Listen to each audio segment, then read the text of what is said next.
Manassas,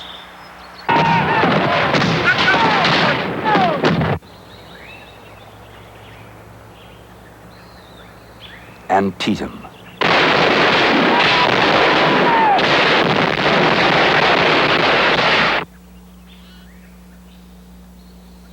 Fredericksburg,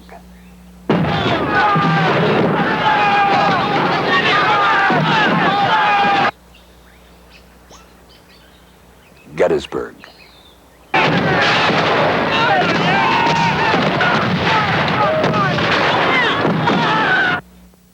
Appomattox Courthouse. For 4 terrible years, battlefields like these claimed 600,000 lives. Consecrated with blood, these meadows and forests have become a permanent legacy of the heartache and heroism of the American Civil War. A Union hero of Gettysburg, Joshua Chamberlain of Maine, reflecting on the carnage, accurately predicted that legacy. Generations that know us not, and that we know not of, shall come to this deathless field to ponder and dream.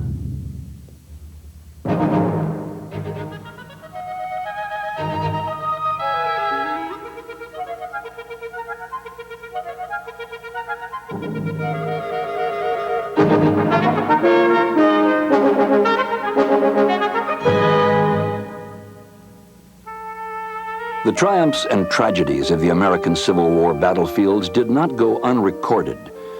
Just at the dawning of the photographic age, photographers, chief among them Matthew Brady, photographed the grisly results of the war between the states.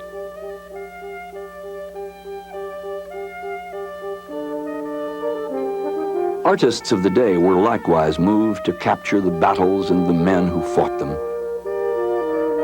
They were used in the newspapers and magazines of the period. Modern artists, such as Dale Gallion and Don Troiani, still draw inspiration from these battlefields.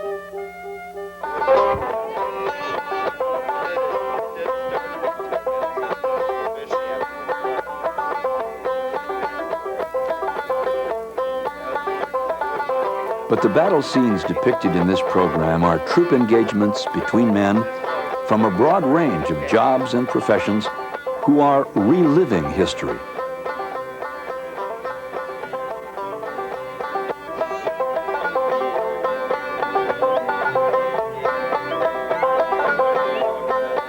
They breathe new life into Civil War heroes, such as General Jeb Stuart, the daring Confederate, who wore a plume in his hat and a flowing cape, or Fighting Joe Hooker, the Union general, who led his troops into battle fire riding a splendid white horse. During the time spent reliving history, they bunk in 1860 type Army tents. Though, unlike real Civil War camps, wives and girlfriends are sometimes present to help prepare the victuals. Some share Dixie. Some, the battle hymn of the Republic. But they do not share the weevil-infested hardtack of Billy Yank, or the goober peas of Johnny Reb, or the real hunger of Lee's starving troops, or the real killing of brother against brother. What they do share is spirit, the spirit of the men who fought the war between the states. Well, I believe that we should save the Union. The country divided in half is not going to survive. And I thoroughly believe that our forefathers meant this to be a strong, united country. And I believe very thoroughly in that, and I'm willing to fight very hard for it. I enlisted to fight this war to put down secession. You know how a soldier likes his tobacco. And if this war lasts very long, good tobacco may be hard to get because, you know, all the best is grown down here at the South. But I expect once we get to Richmond, we'll have all the good, fine Virginia burley that we'll ever need. My state seceded, and I felt my loyalties were with it. I enlisted because my country is being invaded. So it was only natural that I should join him when our shores were attacked by the vile damn Yankees. Others relive history armed with cameras and picnic baskets, shod in comfortable walking shoes. Across the Potomac from Washington, D.C. is the state of Virginia, where the city of Richmond served as the capital of the Confederacy during the Civil War. Then the Potomac flowed through the center of a military chessboard, so that today a comfortable drive from Washington takes visitors to some of the most important battle sites of the Civil War. Manassas, the first great battle of the Civil War. Antietam, America's bloodiest single day of battle. Fredericksburg, a stunning defensive victory for the Confederate General Robert E. Lee. Gettysburg, the beginning of the end for the Confederacy. Appomattox Courthouse, Lee's final surrender. A nation is reunited. Summer is at its hottest on July 21st, 1861, but there are folk in Washington, D.C. who feel that it's a fine day for a Sunday picnic and an event to make it memorable. Mr. Lincoln from Illinois is in the White House with a rebellion on his hands. Today he's sending his 90-day volunteers to put it down. So, armed with parasols and picnic baskets, the fine folk from Washington journey almost 30 miles into neighboring Virginia near a railroad junction called Manassas to watch those troublesome Rebs get the britches whipped off them. An exceptional day for a picnic.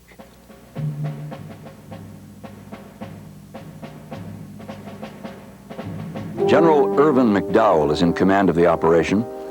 He's under pressure to get this over with while his 90-day volunteers are still around for roll call. He has a roster of eager officers: Sherman, Custer, Ricketts, Burnside. This stream is called Bull Run. After a feigned attack at the Stone Bridge, McDowell is marching his volunteers 3 miles upstream, crossing at Sudley Ford. His plan is a good one. He will swing north of the rebels and engage their left flank. But his 90-day volunteers aren't trained for anything like this 14-mile march in the blazing sun. There are rumors that some of them stopped to chat with the Sunday churchgoers at Sudley Ford, and that on the march, they are breaking rank to pick wild blackberries. Well, it is a fine day for a picnic. McDowell plans a surprise attack, but his volunteers are too slow.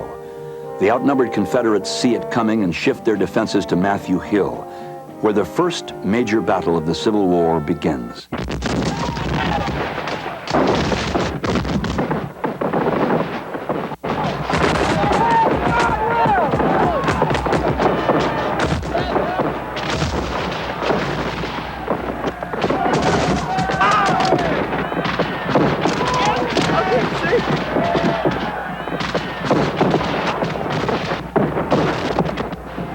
The rebels are pushed back. On Henry Hill, they tried desperately to make a stand. When General Bee of South Carolina catches a glimpse of an officer standing fast with his Virginia brigade, "There stands Jackson like a stone wall," he shouts to his men. "Rally behind the Virginians!" Thomas Jonathan Jackson, like a stone wall. Bee's troops rally with Jackson's and the last of Joseph Johnston's troops who had arrived by rail. Together, they counterattack. On the hill, McDowell's Union artillerymen see troops approaching, but since uniforms are not as yet standardized in either army, these attacking rebels are wearing blue. The Federals hold their fire too long.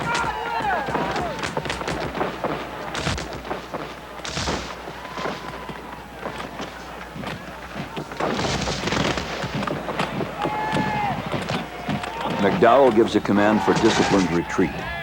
But with untrained volunteers and inexperienced officers, retreat becomes a rout. Panicking, the picnickers clog the roads back to Washington, which are a welter of fleeing soldiers. McDowell's retreat becomes the Great Skedaddle.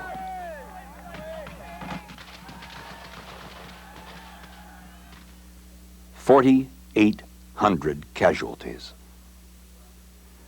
The governments on each side of the Potomac awakened to the possibility of a long, grim, full-time war. The divided states were even divided on how they named a battle site. Confederates called this battle Manassas, after the railroad junction, while the Federals named it after a stream that flowed between the two armies, Bull Run. It took General McDowell 3 days to arrive here from Washington, D.C. with his green troops. Today, it takes a visitor about 30 minutes. Tall in the saddle, General Jackson surveys the battlefield where he earned the name Stonewall. Were he alive today, Jackson might find the heroic proportions of his monument, well, embarrassing. He wasn't very tall, somewhat unkempt, a picky eater. His field library consisted of 3 books: the Bible, a dictionary, and Napoleon's Maxims of War. Jackson's horse, Little Sorrow, was a scruffy animal that bore his master through all of his campaigns without a wound. Behind Jackson, the strong defensive line at the crest of the hill protected the Southern cannons that hit the oncoming Federals. These cannon, running out from the National Park's Visitor Center, now stand silent. They trace the Union lines at the battle's peak.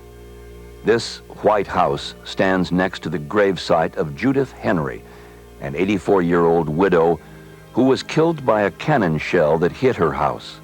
She was the battle's only civilian casualty. A civilian by the name of Wilmer McLean was so appalled by the battle that he fled Manassas and resettled in the peaceful surrounds near Appomattox Courthouse, and with good judgment at the time. Just over a year later, in August of 1862, another battle rages on this ground. In his effort to seize Richmond, President Lincoln commands Pope to take his Union army deeper into Virginia. "Attack, not defense," Pope blusters. His fellow officers call him a bag of wind. Folklore has it Pope boasted, "My headquarters are in the saddle." Everyone snickers. Pope doesn't know his headquarters from his hindquarters. Pope blusters into Virginia.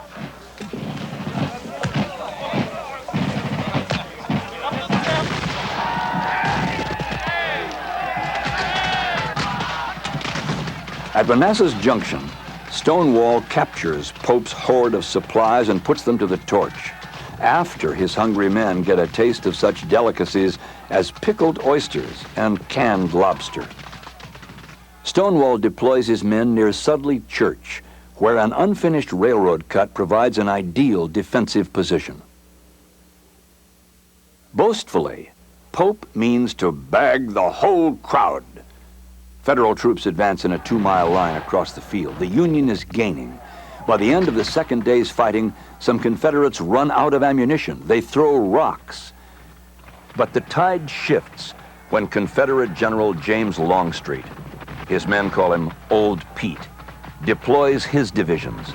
Pope finds himself between 2 fires, Old Pete on his left, Stonewall on his right. Longstreet's men rush to attack, past Dogan House, which still stands today on its original site. More Confederates push past Shin House, where only a foundation remains. Pope's Federals are chased back across Bull Run, back to Washington, D.C.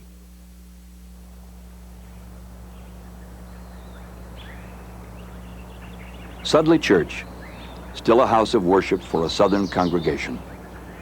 After the Civil War, it was rebuilt with the help of Northern donations, an act of brotherly concern.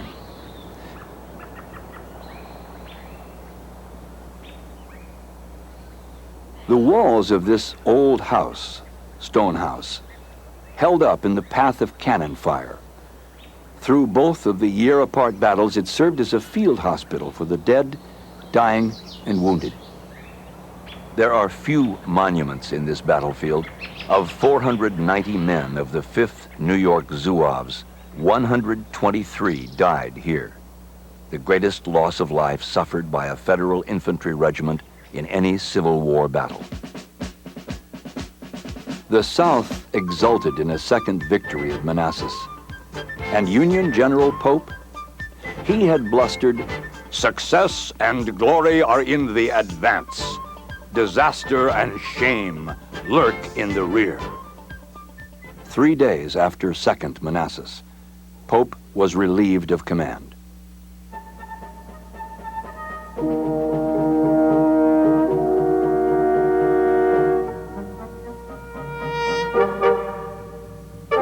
Lincoln turns to George McClellan to reorganize the Union Army and bring it out of chaos.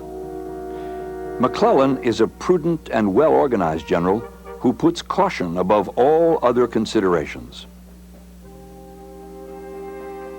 Lee's troops are in wretched condition, half famished, thousands without shoes, but their morale is high.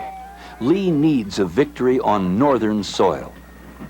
Gambling against time, he divides his forces, sending Stonewall to take the strategic garrison at Harper's Ferry, now a National Historical Park at the junction of the Potomac and Shenandoah Rivers.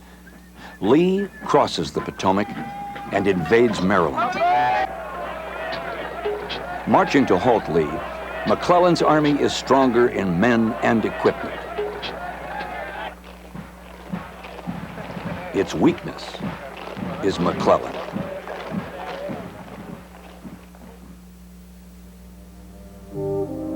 On September 13th, Lee's Special Order Number 191, containing his objectives, routes, and timetables, falls into McClellan's hands. "I have the plans of the rebels," he wires Lincoln. It is the intelligence coup of the war, but McClellan is incapable of the rapid responses to make full use of it. September 17th, 1862. The armies collide in western Maryland along Antietam Creek, a mile from the town of Sharpsburg. Even though Stonewall rejoins him, Lee finds himself fighting sooner than he intended and with fewer men. Fighting erupts like flash fires on 3 distinct sites: the Cornfield, Bloody Lane, and the Burnside Bridge. The day's first battle begins in a head-high cornfield in the early hours of the morning.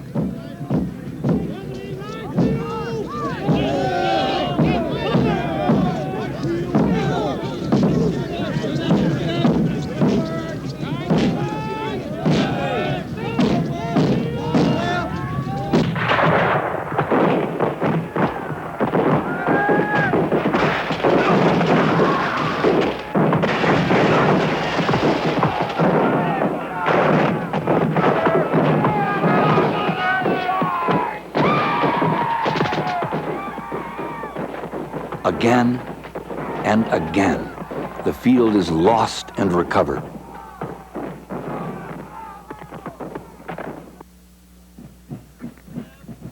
South of the cornfield, riflemen take cover in a sunken wagon road, a natural trench, soon to become Bloody Lane. 3 times the Federals attack in waves, unable to see the crouching riflemen until it's too late.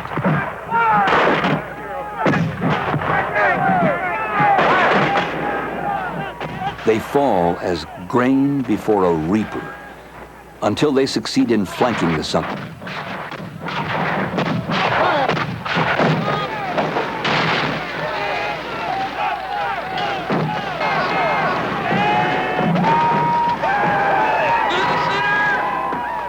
Now men are firing into each other's faces. Confederates' cover becomes their open grave, and the center of Lee's line is broken. But the Union troops are too spent to press the advantage gained at Bloody Lane.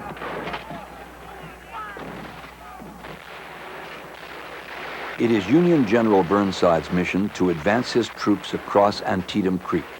Objective: to open up yet another front that Lee will be forced to defend. But Burnside is too slow. At the Burnside Bridge, the third battle rages for 3 hours. 500 Georgia and South Carolina sharpshooters keep Burnside's 13,000 troops from crossing to the other side. One company tries to wade the creek.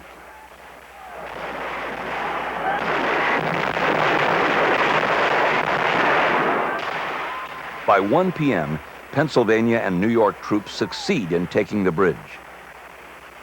But the Federal advance is stymied by the arrival of reinforcements from Harper's Ferry. Militarily, Antietam is a stalemate. Clara Barton, pioneer of American nursing, is tending the wounded.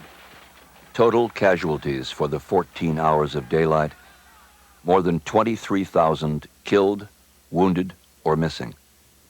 It is America's bloodiest day.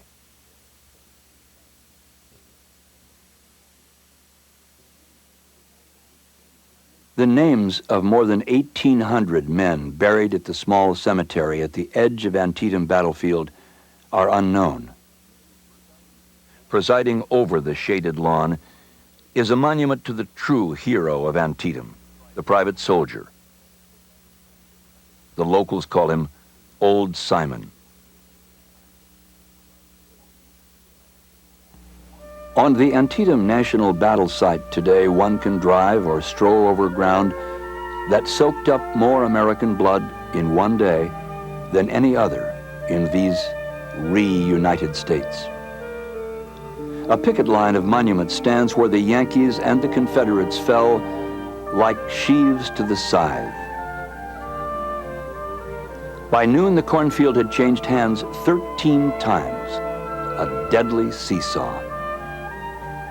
In describing the fighting here, General Hooker wrote that every stalk of corn in this field was cut as closely as could have been cut with a knife, and the slain lay in rows. In a gloomy aftermath of the battle, wounded soldiers wandered for days in the woods. Among those wounded was a future Supreme Court Justice, Oliver Wendell Holmes. Of 5 attacking Union divisions that tried to cross the cornfield, only one reached the church. Ironically, the church belonged to the Dunkers, a pacifist sect. Once a year, members relive the Sunday when distant gunfire from the battle at South Mountain could be heard during the morning service. This road had been sunken by a traffic of farm wagons en route to a grist mill, forming the trench from which Southern riflemen shredded waves of Yankee troops. A witness reported of the fallen Northerners, the ground was covered in blue. I could have walked without putting my foot on the ground. And after the tide had turned, this trench became the Confederate riflemen's pit grave. It was said, in this road there lay so many dead rebels that they formed a line which one might have walked upon as far as one could see. Today this sunken road is memorialized as Bloody Lane.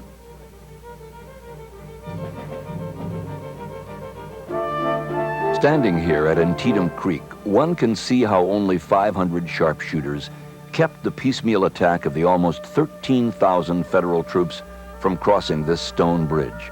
For one Union regiment, it took a promise of whiskey before they joined in taking the bridge. It is called Burnside Bridge now, after the general who commanded the troops that failed to cross in time. Had they done so, Antietam might have been a decisive Northern victory. President Lincoln, however, considers Antietam a moral victory for the North, and seizing a political opportunity, uses the occasion to announce his Emancipation Proclamation. The war over states' rights becomes a crusade against slavery.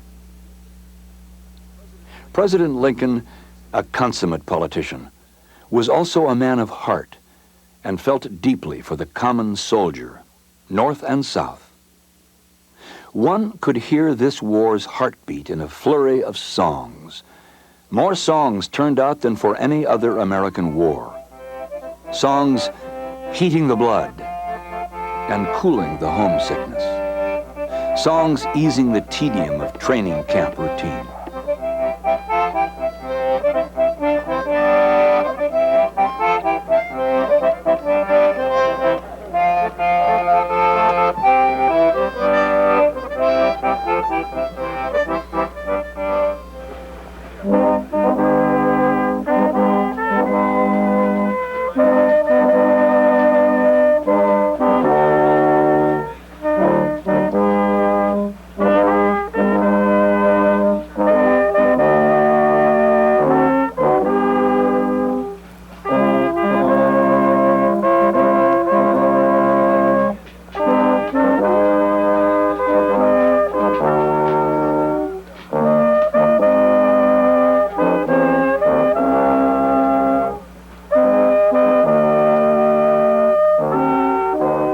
The Civil War soldier, whether a Billy Yank or a Johnny Reb, is usually a country boy with little mind for military discipline.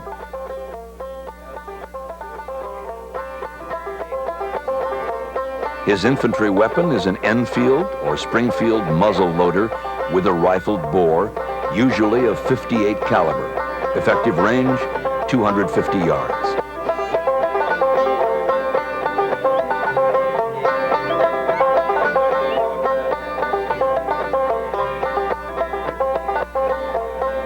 Early on, he wears an all-wool uniform that might have been hand-sewn by patriotic ladies back home. Meals are a chore. Since the Army doesn't enlist cooks, the soldier's on his own. He prepares rations of salt pork, beans, potatoes, and flour, as best he can. Rations are coffee and hardtack, or cornbread.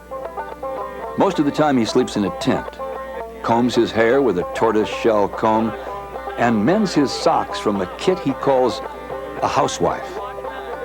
Like soldiers in every war, he enjoys pin-ups, daguerreotypes from Paris, France, or cutouts from ladies' fashion catalogs.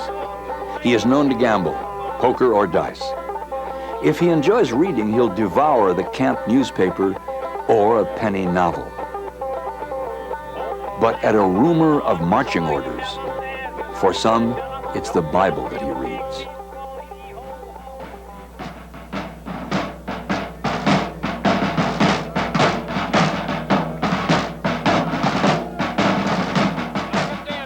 In November of 1862, marching orders came by command of General Lee.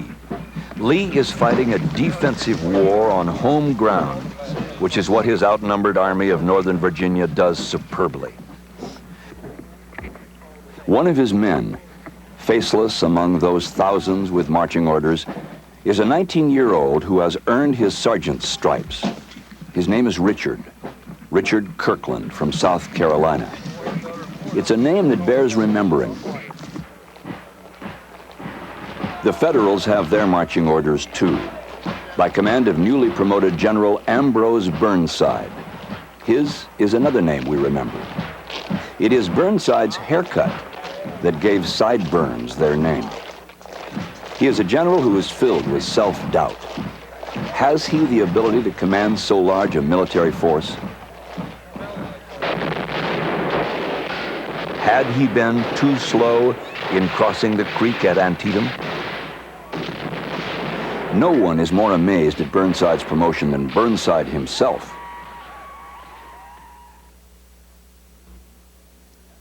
At Fredericksburg, Virginia, located in the middle of a 100-mile corridor between the capital at Washington and the Confederate capital of Richmond, the armies meet to do battle. Union generals make battle plans at Chatham. General Lee's main force is dug in on high ground, just a mile west of the town. General Longstreet's artillery commands the field from the summit of Marye's Heights. At the foot of the hill, 2,000 crack riflemen from Georgia and South Carolina crouch behind a stone wall, waiting. Stonewall Jackson's corps holds a long wooded ridge, protecting the Confederate right flank. Again, Burnside acts too slowly. This time in crossing the Rappahannock. When he does get his federal troops across, Lee is ready. 4 entire divisions of Union soldiers are slaughtered before the stone wall.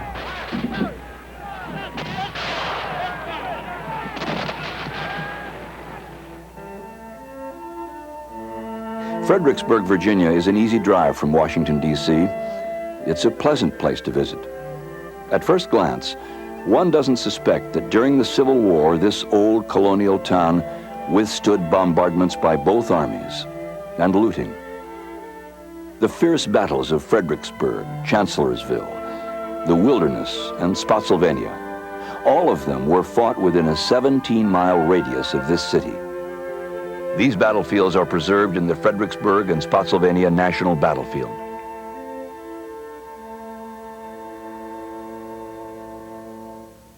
Presidents Washington and Lincoln were entertained here. Chatham, an elegant colonial mansion. It was already 90 years old when Union generals commandeered it as a command post. At Phillips House, 1 mile away, Burnside planned the battle that for him failed disastrously. In the battle's aftermath, Chatham saw service as a hospital. Chatham stands on the banks of the Rappahannock. George Washington grew up nearby. They say that he threw silver dollars across this river just to test his arm. A very able Union general, George Meade, attacks here. At first he gains ground, but Stonewall Jackson's reserves and Confederate artillery are too much for him.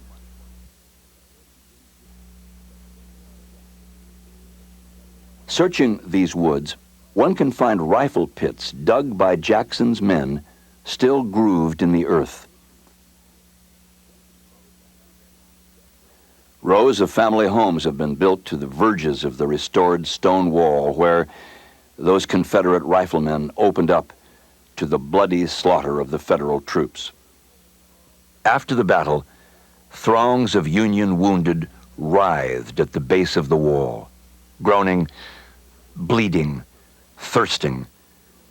The next day, a 19-year-old Confederate sergeant risked his life again and again in climbing over the wall, bringing water to his wounded enemies, who, like him, had simply obeyed their marching orders. His name? Richard Kirkland of South Carolina. To those who died here, he is the angel of Marye's Heights.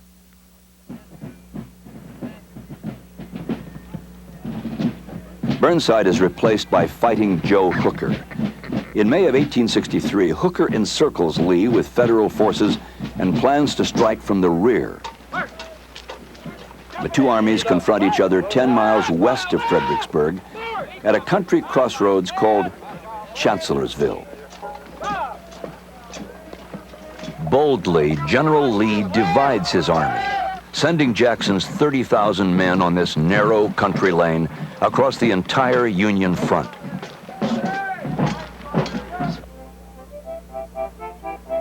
Two and 1/2 hours before dusk, the 2nd of May, 1863, Jackson's men spring from the woods in a surprise attack on the Federal right wing.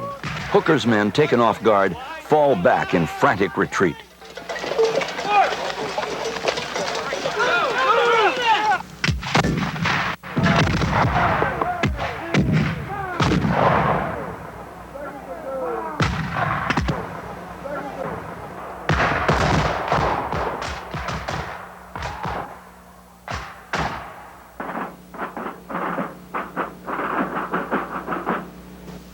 Lee has a smashing victory.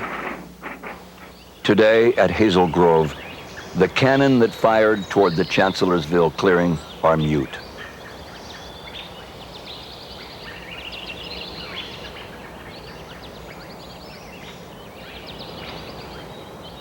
Stones. The remains of the foundation of Chancellorsville, the roadside inn where Fighting Joe Hooker was stunned by a cannon shell that shattered the pillar he was standing near. These woods haven't changed much since that night that Stonewall Jackson was spurring his horse back to his own lines after inspecting the front. It was almost dark. Some of his own men mistook him for enemy cavalry. Jackson fell. When the mistake was discovered, he was jostled in a horse-drawn ambulance for 27 miles to this building, a plantation office. He fought his last battle here, against the mortal wounds and against pneumonia. He lost.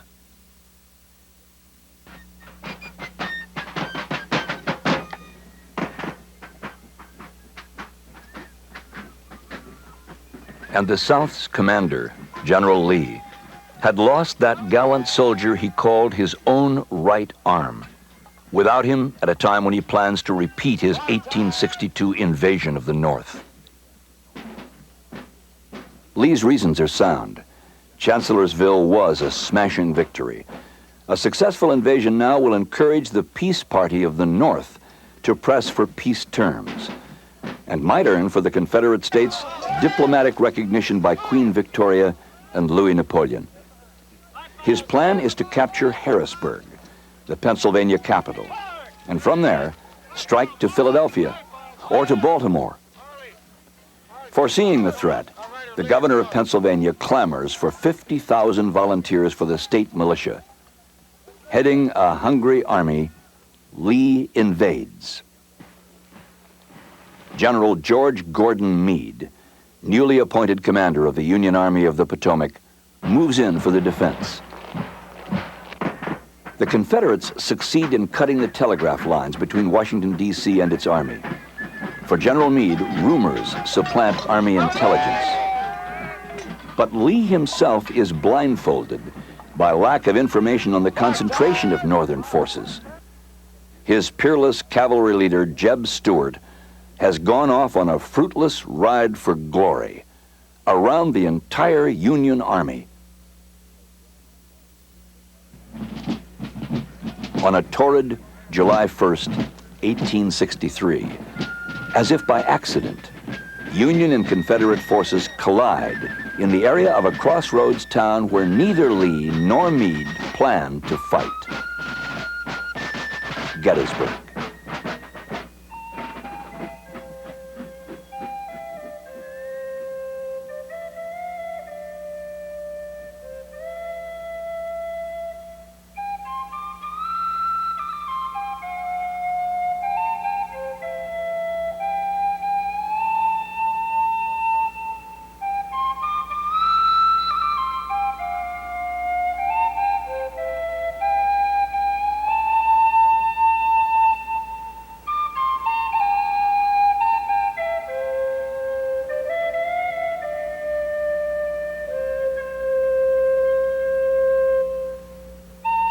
Gettysburg, the largest and most frequently visited of the Civil War battlefields.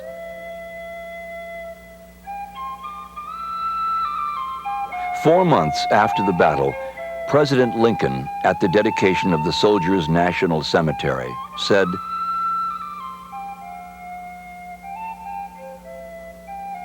"We have come to dedicate a portion of that field as a final resting place for those who here gave their lives, that that nation might live."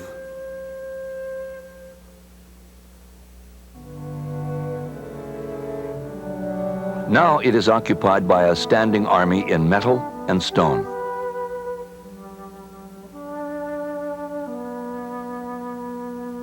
The Virginia Memorial, with Robert E. Lee astride his horse Traveler.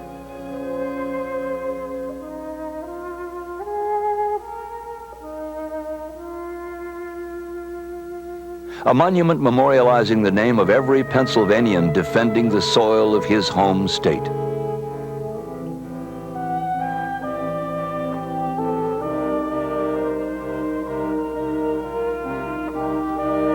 A monument to the boys in gray from North Carolina and Mississippi.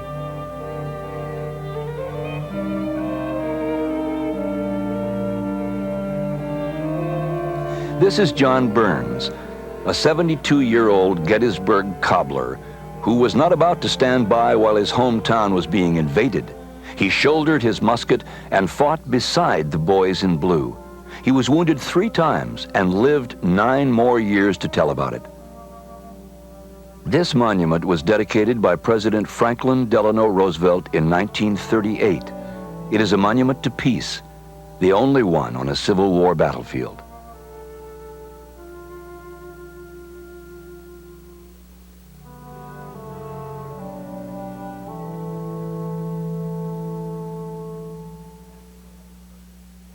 And still another president, Dwight D. Eisenhower, took pleasure in retracing the battle maneuvers with his Gettysburg guest, Field Marshal Montgomery, British hero of World War II.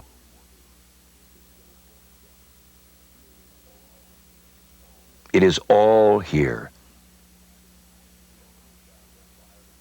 The opening shots are fired on the morning of a hot July, in an unplanned engagement between an advance party of a Confederate infantry and the pickets of a Union cavalry division. Troops coming up from the rear converge on Gettysburg from every direction. Union forces arrive from the south, and Confederate forces arrive from the north. Now Confederate General Early attacks General Howard's flank, throwing the Union 11th Corps into a rout. The Confederates press the Union 1st Corps from Seminary Ridge, and the Corps retreats to Cemetery Hill, aptly named considering the day's casualties. By nightfall, the Confederates are 10,000 troops stronger than the Federals. But within hours, Meade swells the Union forces by 3 more divisions. On the second day, Lee is determined to keep on attacking. From north and south, he strikes at both enemy flanks. His attack on Culp's Hill fails. Meanwhile, on the south flank, without permission, Union General Dan Sickles moves his entire corps of Union defenders dangerously forward, positioning a line extending from a peach orchard to a rugged area of huge boulders. Both of his flanks are exposed. None too soon, the Confederates assault, the fighting raw, fierce, cruel. The Wheatfield, Devil's Den, the Valley of Plum Run, which ran red with blood, and the slopes of Little Round Top.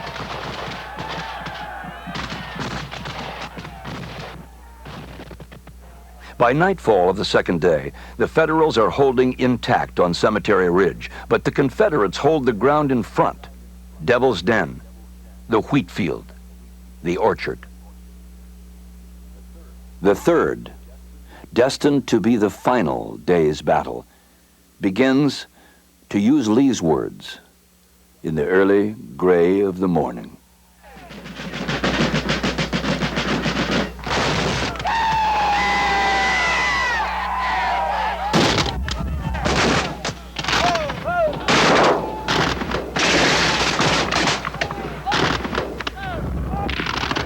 The invaders and the defenders clash. For 7 hours in the blistering summer sun, they fight brutally at Culp's Hill, at Spangler's Spring. At 11 a.m., the Confederates withdraw, having gained no ground. The fields are bogs of corpses.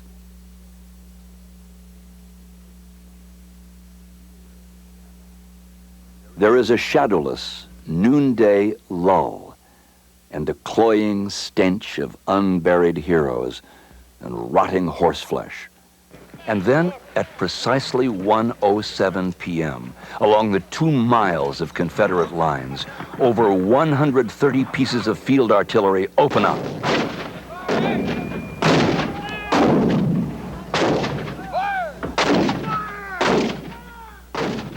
The Federals respond with an 80-gun cannonade. For 2 full hours, an artillery duel rages.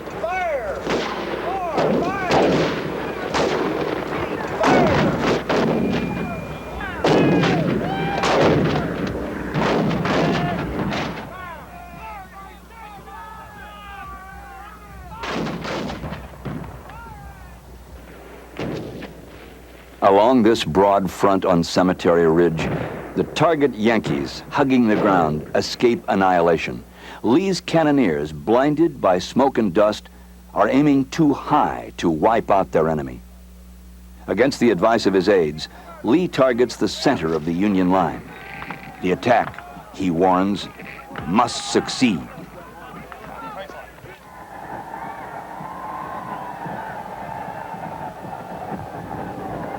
"12,000 men in gray advance in perfect rank, with pride and swagger, across these meadows, toward the bristling center of the Union line. 12,000 men marching lockstep up this hillside, then breaking into double time, and then with an outcry of death-defying yells, charge headlong into a suicide of Union fire.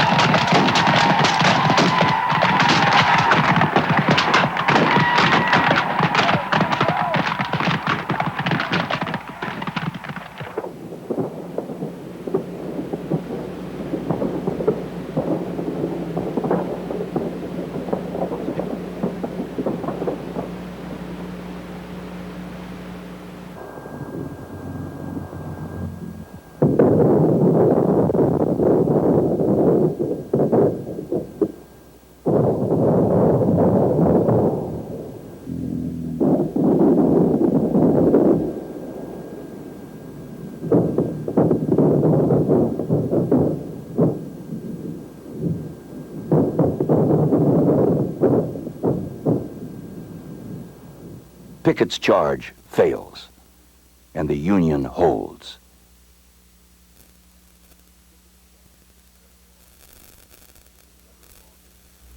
Confederate losses, 2,396 dead, 11,882 wounded. Union losses, 3,155 dead, 14,529 wounded. It is the most costly battle ever fought on American soil.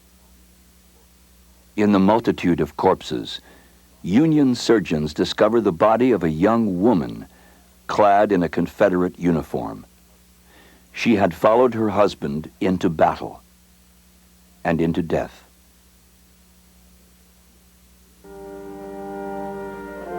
This ill-advised charge, some may call it foolish if not stupid, has inspired more painters and poets than any other action of the war.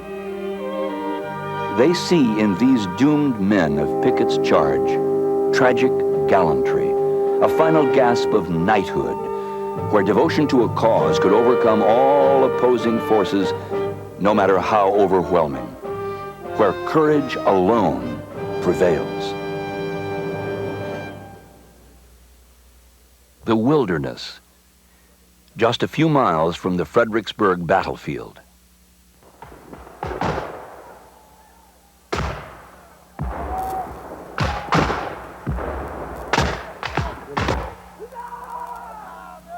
Here, some 10 months after Gettysburg, Union troops are pitted against Lee's forces in this maze of forest.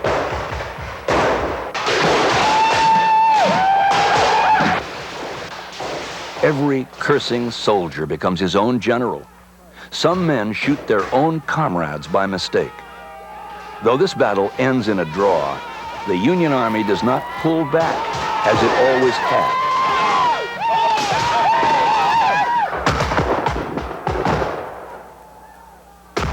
Lee is getting his first taste of the new General-in-Chief of the armies of the United States, General Ulysses S. Grant, who swears that he will fight it out on this line if it takes all summer.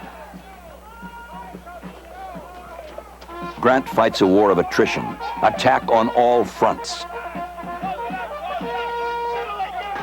Hammer at them until Confederate forces are exhausted. A Midwestern farm boy who had failed at most everything he tried, his father cautions, "Be careful, Ulysses. You're a general now. It's a good job. Don't lose it."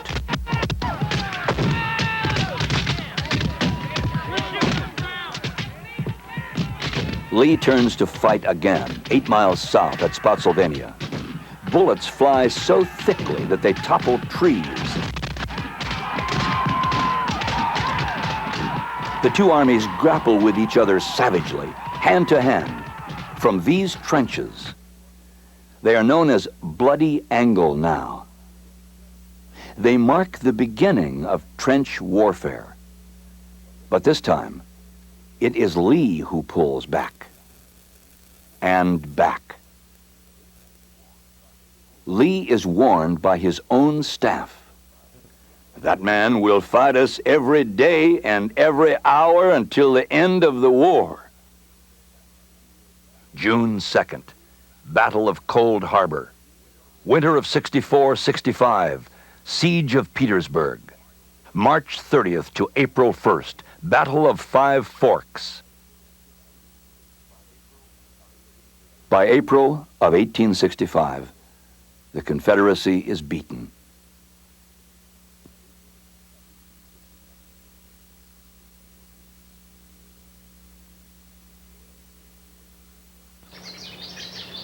Today, visitors approach the restored village of Appomattox on foot.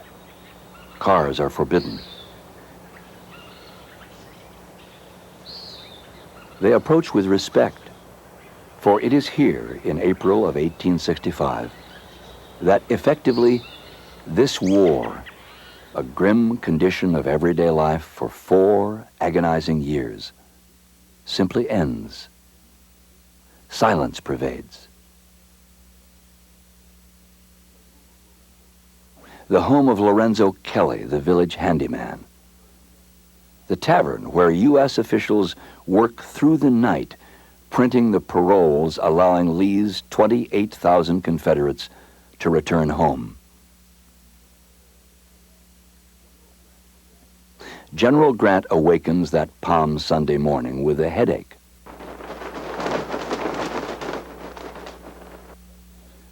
An aide discovers him pacing outside his quarters, holding his hands to his head.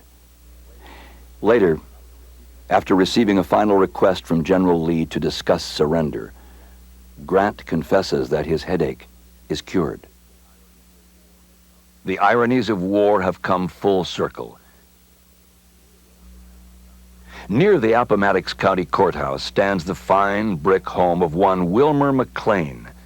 Seeking peace, Mr. McLean had fled Manassas after the clash of arms in 1861 and resettled himself and his family in this house in Appomattox, then untouched by the war. He had been heard to say that he hoped that he might never see another soldier.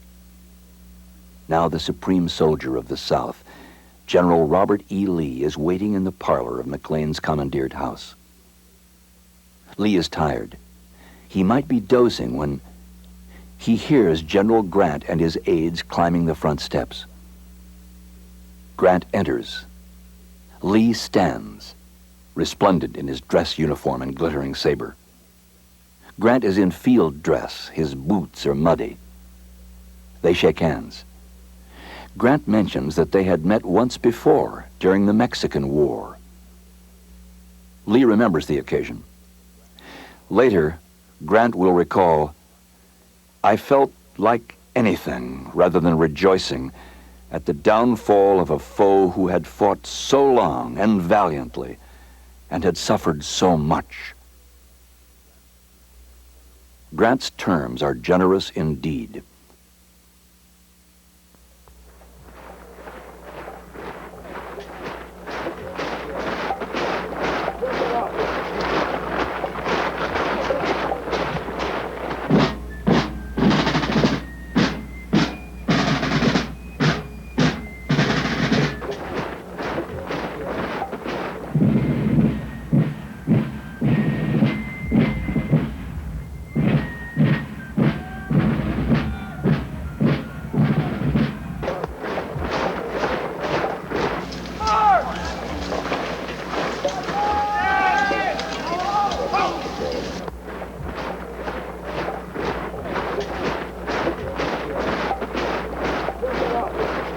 But when Lee's Scarecrow Army learns of the surrender, There are men who smash their rifles, officers who break their swords,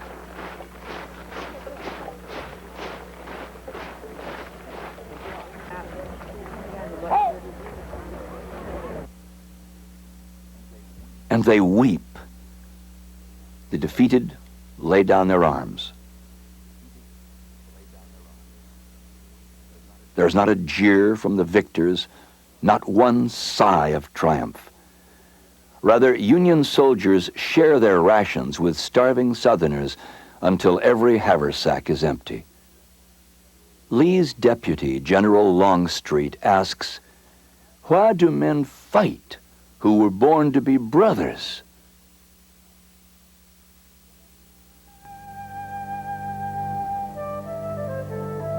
Lee, the gentleman soldier of the past. Grant, the hard-nosed soldier of the future. Each fought the other with honor, with cunning, and with great respect. But in the 4-year rending of a nation, the Union dissolved, the Union preserved.